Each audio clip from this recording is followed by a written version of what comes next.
Shalom Bapak Ibu, saudara-saudari yang terkasih dalam Tuhan kita Yesus Kristus. Jumpa lagi dengan saya dalam renungan singkat hari ini. Doa dan harapan saya Bapak Ibu, saudara-saudari terpelihara baik dengan damai sejahtera daripada Tuhan kita Yesus Kristus. Sebelum kita merenungkan firman Tuhan, marilah kita berdoa.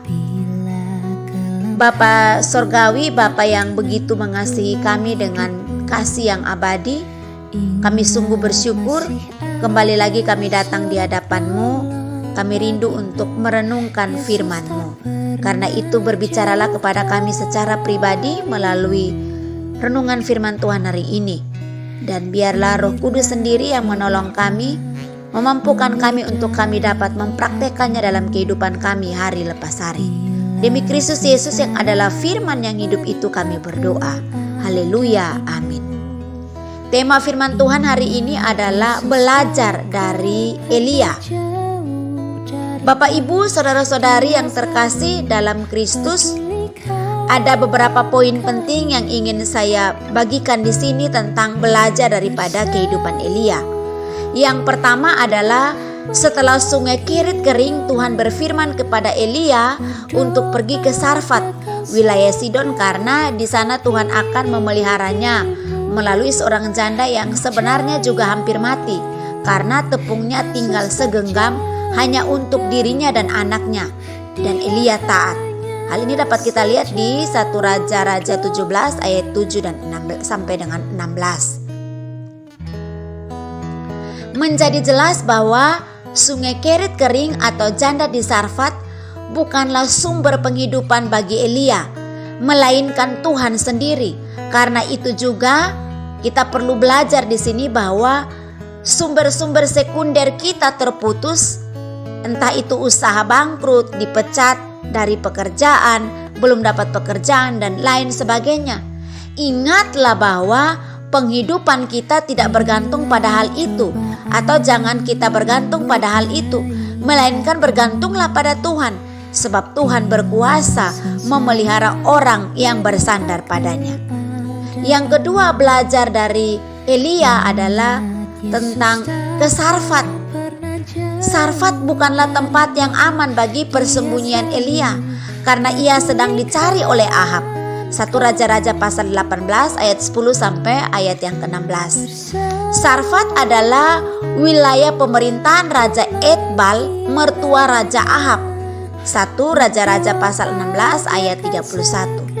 Tetapi dalam pemeliharaan ilahi di mana saja kita berada, kita belajar dari Elia bahwa tempat bukanlah jaminan persembunyian kita, tetapi Tuhan yang berkuasa untuk melindungi kita dari tangan musuh.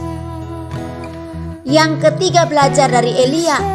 3,5 tahun masa kering di Israel dan sekitarnya merupakan penghukuman Tuhan bagi Ahab karena menyembah Baal dan Asyera, dewa dan dewi kesuburan orang Kanaan. Sebuah penghukuman merupakan celaan dan hinaan terhadap penyembahan berhala. Karena itu kita belajar daripada Elia. Di sini dikatakan bahwa penghukuman Tuhan bagi Ahab karena menyembah Baal dan Asyera. Betapa bodohnya orang yang menyembah berhala dalam hidupnya. Sebab berhala-berhala itu tidak bisa berbuat apa-apa bagi penyembahnya. Uang dapat menjadi berhala jika itu yang kita andalkan dalam hidup kita. Tetapi ingatlah bahwa uang pun tidak bisa menolong kita jika Tuhan mendatangkan penghukuman atas hidup kita. Karena itu, jadikan Tuhan sebagai satu-satunya Tuhan dalam hidupmu. Kiranya renungan singkat ini menjadi berkat bagi kita. Tuhan senantiasa memberkati kita, menyadarkan kita untuk menjadikan Tuhan di atas segala-galanya. Mari kita berdoa. Bapa di surga, kami mengucap syukur untuk kebenaran firman-Mu melalui renungan singkat hari ini. Hamba berdoa dalam nama Yesus, Engkau memberkati setiap para pendengar dimanapun mereka berada. Tuhan berbicara kepada mereka secara khusus dan secara pribadi agar kami belajar dari kehidupan Elia. Hamba berdoa kiranya Tuhan jugalah yang memampukan kami menghadapi berbagai tantangan pergumulan iman dan menjadikan Engkau sebagai satu-satunya pertolongan dan sumber kehidupan kami. Kami mohon ampun atas setiap pelanggaran dosa kami ya Tuhan. Kami mungkin terlibat dalam penyembahan berhala, bahkan menjadikan uang sebagai pusat kehidupan kami. Ampunilah kami ya Tuhan. Ubahkanlah kami agar bukanlah uang yang mengambil posisi Engkau dalam hidup kami, tapi biarlah Kristuslah yang menjadi pusat kehidupan kami.